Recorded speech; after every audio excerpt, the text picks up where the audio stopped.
ऐक ना प्रतिनिधी बाळा, ऐका सगळेजण. फिश कढी म्हणजे सुरमई म्हणा, अ,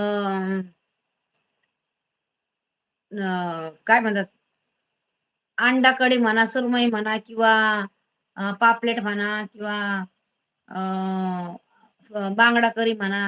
तर तो एकच मसाला टाकायचा. तर खोबरं घ्यायचं थोडं.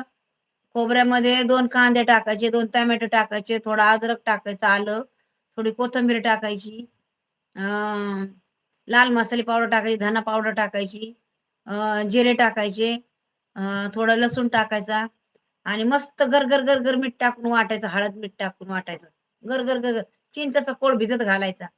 चिंचेचा कोळ भिजत घालायचा वेगळा आणि ते मसाला एकदम बारीक वाटून घ्यायचा. गरगर, गरगर, गरगर आणि मग कांदा परत कापायचा. ते मीठ, हळद लावून फिश ठेवायची.